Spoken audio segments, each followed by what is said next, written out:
معزز سامعین گرامی قدر، لعلکم تتقون کے حوالے سے چند گزارشات کو آپ کے سامنے رکھ رہی ہوں کہ روزے کے مہینے کی اصل غرض و غایت تو یہی ہے کہ میں اور آپ متقی بن جائیں، اللہ کا خوف ہمارے دلوں میں آ جائے۔ بے شک روزہ ڈھال ہے۔ حدیث میں بیان ہوتا ہے کہ روزہ ڈھال ہے گناہوں سے، برے اعمال سے بچنے کے لیے۔ روزہ رکھتا ہے انسان، حلال چھوڑتا ہے تو حرام کیوں نہیں چھوڑتا؟ دوسرا، وہ ڈھال ہے جہنم کی آگ سے۔ حدیث میں آتا ہے کہ کل قیامت کے دن دو سفارش کرنے والے جن کی سفارش قبول کی جائے گی، ان میں سے ایک قرآن ہوگا اور دوسرا روزہ ہے۔ ایک مشہور حدیث ہے کہ منبر پر چڑھتے ہوئے نبی کریم صلی اللہ علیہ وآلہ وسلم نے 3 بار آمین کہا۔ صحابہ کرام رضی اللہ تعالیٰ عنہ نے پوچھا کہ ہم نے کسی کو نہیں دیکھا لیکن آپ آمین کہہ رہے ہیں، تو نبی کریم صلی اللہ علیہ وآلہ وسلم نے فرمایا کہ جبرائیل امین آئے تھے، انہوں نے 3 دعائیں کی ہیں، میں نے 3 بار آمین کہا ہے۔ اس میں سے ایک دعا ہے کہ جس مرد اور عورت نے رمضان کا مہینہ پایا اور خود کو جہنم کی آگ سے نہیں بچایا، ہلاکت ہے اس کے لیے، ویل نامی گھاٹی ہے۔ رمضان کا مہینہ پا لینے کے بعد جہنم سے آزاد نہ کروانے والے کے بارے میں اتنی بڑی وعید کیوں ہے؟ اس بات کو سمجھنے کی ضرورت ہے، اور اگر یہ بات سمجھ آ جائے تو ہم رمضان کا 1 سیکنڈ بھی ضائع نہ کریں۔ رمضان کا مہینہ اتنی عظمت کا مہینہ ہے، نفل بعض اوقات فرائض سے بھی آگے بڑھ جاتے ہیں۔ نفل عبادت کا اتنا ثواب ہے، پھر فرائض کا انجام کیا ہوگا؟ نبی کریم صلی اللہ علیہ وآلہ وسلم نے فرمایا، جس نے رمضان میں عمرہ کیا اس نے میرے ساتھ حج کرنے کے برابر اجر و ثواب کو حاصل کر لیا ہے۔ یہ نفل عبادت کا ثواب ہے۔ حدیث میں آتا ہے کہ ایک آدمی جس نے اپنی زندگی عیش و عشرت میں گزار کر اس دنیا سے چلا گیا، اس نے اپنی زندگی میں کبھی کوئی غم نہیں دیکھا۔ اسے اگر 1 لمحے کے 1000ویں حصے میں جہنم کے پاس سے گزارا جائے تو وہ کہے گا، اے اللہ، اتنا غم، اتنی پریشانی! وہ اپنی ساری زندگی کے عیش و عشرت بھول جائے گا۔ دنیا کی بہترین زندگی گزارنے والا جہنم کی اتنی سی تکلیف نہیں اٹھا سکے گا۔ چیخ اٹھے گا کہ زندگی میں کبھی سکون نہیں دیکھا، اس دنیا کے سکون کے بدلے میں ہم کس چیز کا سودا کر رہے ہیں؟ اس جہنم کی طویل زندگی کا سودا کر رہے ہیں۔ اس حدیث کا جو دوسرا حصہ ہے، اس دنیا میں جس نے سب سے زیادہ تکلیفیں، آزمائشیں، مشکلات سہی ہیں، سب سے زیادہ اس دنیا میں تکلیفیں اٹھانے والے کو 1 لمحے کے 1000ویں حصے میں جنت کی ایسی نعمتیں دیکھے گا جو کسی آنکھ نے دیکھی نہیں ہوں گی، جو کسی کان نے سنی نہیں ہوں گی۔ وہ اتنی نعمتیں دیکھ کر کہے گا، اے اللہ رب العزت، مجھے دنیا کا کوئی غم یاد نہیں رہا۔ اس جنت کی ارب ہا ارب زندگی کو کس لیے داؤ پر لگا رہے ہیں؟ تم دنیا کی زندگی کے پیچھے بھاگتے رہے یہاں تک کہ قبر میں پہنچ گئے، پھر اپنی آنکھ سے دیکھو گے اس جہنم کو، پھر دنیا کی نعمتوں کے بارے میں سوال بھی ہوگا۔ کون ہے جو رب کے سامنے کھڑا نہیں ہوگا؟ روزے کی غرض و غایت یہی ہے کہ بندہ اللہ کے سامنے کھڑے ہونے سے ڈر جائے۔ رمضان کا مہینہ پورے کا پورا گزر جائے گا تو بندہ پھر سے وہی روش اپنائے گا، وہی گناہوں میں گر جائے گا، پھر نمازیں نہیں پڑھے گا، مسجدیں پھر سے خالی ہو جائیں گی۔ قرآن پاک کے بعض اسلوب ہیں، یا لیتنی کنت ترابا، یہ ایک تمنا ہوگی، اے کاش میں مٹی ہوتا۔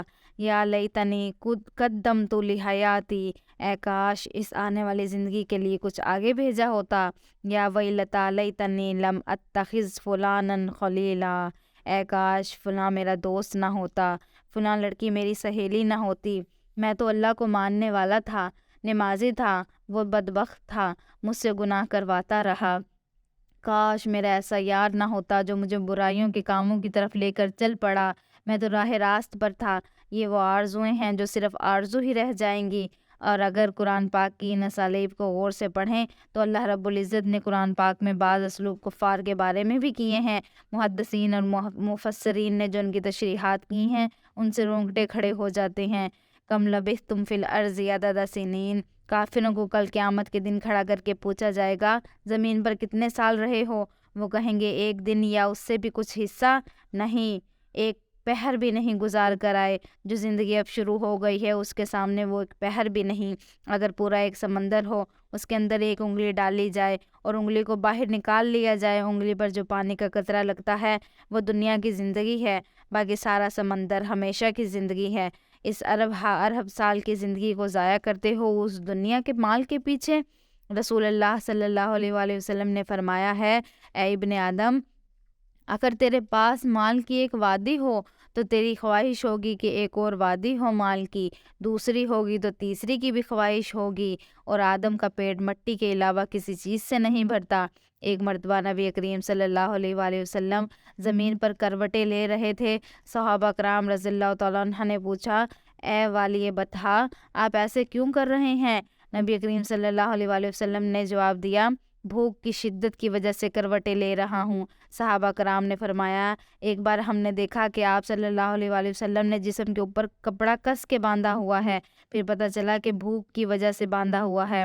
ایک مرتبہ صحابہ کرام رضی اللہ تعالیٰ عنہ نبی محترم صلی اللہ علیہ وآلہ وسلم کے پاس گئے اور عرض کی کہ اے اللہ کے نبی، بہت بھوک لگی ہوئی ہے۔ آپ صلی اللہ علیہ وآلہ وسلم نے فرمایا، کتنی بھوک لگی ہوئی ہے؟ صحابہ کرام رضی اللہ تعالیٰ عنہ نے اپنی قمیض اٹھائی تو پیٹ کے ساتھ ایک پتھر بندھا ہوا تھا۔ آپ صلی اللہ علیہ وآلہ وسلم مسکرانا شروع ہو گئے۔ آپ نبی کریم صلی اللہ علیہ وآلہ وسلم بتلانا نہیں چاہتے تھے، لیکن اپنے ساتھیوں کی تسلی کے لیے اپنا کرتا مبارک کو اٹھایا تو نبی مہربان کے پیٹ پر 2 پتھر بندھے ہوئے تھے۔ آج ہم اللہ کا شکر ادا نہیں کرتے، سحری اور افطاری میں ہمارے دسترخوان سجے ہوئے ہوتے ہیں، پھر بھی ناشکری کرتے ہیں۔ نبی کریم صلی اللہ علیہ وآلہ وسلم کے گھر 2 ماہ چولہا نہیں جلا کرتا تھا۔ ایک مرتبہ نبی پاک کے پاس ایک مہمان آیا۔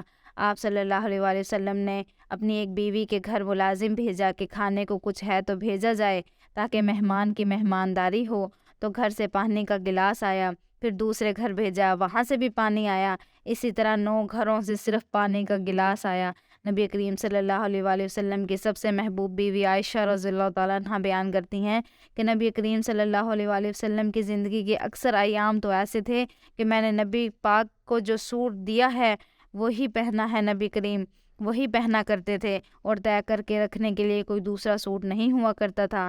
کون ہے ہم میں سے، چاہے وہ مزدور طبقہ ہی کیوں نہ ہو، ہم میں سے کوئی ایسا نہیں ہے، ہم صرف نام کے مسلمان رہ گئے ہیں، کلمہ ہم اسی نبی کا پڑھتے ہیں، پھر بھی واویلا کرتے ہیں مصیبتوں کا، آزمائشوں کا۔ اللہ کی قسم، یہ سب آخرت کی آزمائشوں کے سامنے کچھ بھی نہیں ہے۔ یہ دنیا مومن کے لیے اس وقت تک ہی قید خانہ ہے جب تک آخری سانس نہیں آ جاتی۔ بعض لوگ کہتے ہیں دنیا کی تخلیق کا مقصد نبی کریم صلی اللہ علیہ وآلہ وسلم تھے۔ قرآن پاک میں اللہ رب العزت نے اس سے اگلی بات کی ہے، الذی خلق الموت والحیات لیبلوکم ایکم احسن عملا۔ اللہ پاک نے موت اور حیات کو بھی صرف اس لیے پیدا کیا ہے تاکہ وہ دیکھ لے کہ تم میں سے اچھے عمل کرنے والا کون ہے۔ اگر ایک چھوٹا عمل بھی اخلاق کے ساتھ کیا جائے گا جو ریاکاری سے پاک ہو، وہ اللہ کو محبوب ہے، اور روز قیامت وہ اس کو اپنے سامنے پائے گا۔ اور شیطان انسان کو یہ وسوسہ ڈالتا ہے کہ فلاں نیکی نہیں کی، تم یہ نیکی بھی نہ کرو۔ اللہ پاک فرماتے ہیں، اگر ذرہ برابر بھی نیکی کرو گے خلوص نیت کے ساتھ، کل قیامت کے دن اسے احد پہاڑ کے برابر پاؤ گے۔ پھر کوئی نیکی چھوٹی کیسے ہوئی؟ اگر آپ کوئی چھوٹی نیکی کرنے کا آپ کو موقع ملے تو اسے کر گزریں، شیطان کے وسوسوں میں نہ آئیے گا۔ رمضان کا مہینہ ہے، اللہ پاک فرما رہے ہیں کہ میں دیکھ رہا ہوں کہ بندہ سٹرگل کر رہا ہے، مجھ سے جڑ رہا ہے، نیک عمل کر رہا ہے۔ بندہ اگر ایک قدم چل کر آتا ہے تو اللہ پاک اس کی طرف دوڑتے ہوئے آتے ہیں۔ گویا رمضان مجھے اور آپ کو پکار کر کہہ رہا ہے، قرآن پاک کہہ رہا ہے، اے لوگو، اے ایمان والو، اللہ سے ڈر کر زندگی گزارو صرف موت تک، اور ایک عہد کرنا کہ موت آئے تو اسلام پر آئے، پھر اپنے رب کی رحمتوں کو دیکھ لینا، تمہارا رب معاف کرنے والا ہے۔ اللہ پاک ہر انسان کے گناہوں کو معاف کریں گے، بس انسان سٹرگل تو کرے۔ انسان پہلے ہی شیطان کی وسوسوں کا شکار ہو جاتا ہے کہ اللہ پاک نے مجھے معاف نہیں کرنا، میں بہت گنہگار ہوں، میرے ساتھ جو نیکی ہوئی ہے اللہ نے اسے قبول نہیں کرنا۔ یہ کیسے ہو سکتا ہے؟ جو اللہ رب العزت کے سامنے کھڑا ہونے سے ڈر گیا اس کے لیے 1 نہیں 2 جنتیں ہیں۔ اس سے یہ بھی مراد ہے کہ اس کے لیے 1 نہیں 2 اجر ہیں۔ رمضان کی جو غرض و غایت ہے وہ خوف خدا ہے، انسان متقی بن جائے۔ یہ کوئی چھوٹی بات نہیں ہے، یہ عبادتوں میں بھی سب سے بڑی عبادت ہے۔ اللہ پاک کو بنیادی طور پر مطلوب اور مقصود ہے، ایمان بھی اسی چیز کا نام ہے۔ لیکن ہمارے معاشرے میں کئی لوگ کہتے ہیں کہ اللہ کی عبادت اس کے خوف سے نہیں کرنی چاہیے، اللہ کی محبت میں کرنی چاہیے۔ یہ بھی فلسفہ باطل ہے۔ قرآن پاک سے ثابت ہے کہ خوف بھی ہونا چاہیے اللہ پاک کا، اور طمع بھی ہونی چاہیے، خواہش بھی ہو، لالچ بھی ہو اور خوف بھی ہو۔ اللہ کا خوف اس قدر زیادہ ہے کہ آدمی نے اپنے آخری وقت میں موت سے پہلے اپنے بچوں کو اکٹھا کیا اور کہا اب تو مجھے یقین ہو گیا ہے کہ میں رب کے سامنے پیش ہونے والا ہوں، اب جب میں مر جاؤں تو مجھے دفنانا نہیں، مجھے آگ لگا دینا، میرے جسم کی راکھ کو ہوا میں اڑا دینا۔ بچوں نے پوچھا آپ ایسا کیوں کہہ رہے ہیں؟ اس نے کہا ایسا ہی کرنا، اور جب وہ مر گیا اس کے بچوں نے وہی عمل کیا تو اللہ رب العزت نے کہا میرے حکم سے راکھ اکٹھی ہو جا، وہ ہو گئی۔ پھر اللہ پاک نے فرمایا اس بندے سے ساری عمر تم نے نافرمانیاں کی ہیں، یہ آخری عمل کیا کیا ہے؟ اس بندے نے کہا اے اللہ شرمندگی تھی، دل میں خوف تھا، آپ کا سوچا شاید اس طریقے سے ہی آپ کے سامنے کھڑے ہونے سے بچ جاؤں۔ اللہ پاک نے فرمایا تیرے اس عمل سے میں نے تجھے معاف کر دیا، تو نے آخر میں میرا خوف اس طرح طاری کیا ہے، میں نے تیرے سارے گناہوں کو معاف کر کے تجھے جنت میں داخل کر دیا۔ اللہ کی قسم اتنی سخت گھاٹی ہے قبر۔ رسول پاک صلی اللہ علیہ وسلم جب صحابہ کرام کو عذاب قبر سے ڈراتے تھے تو ان کا چہرہ سرخ ہو جاتا تھا، گردن کی رگیں پھول جاتی تھیں۔ صحابہ کرام کہتے ہیں ہمیں ایسا محسوس ہوتا تھا جیسے عذاب ہمارے پیچھے ہی کھڑا ہے۔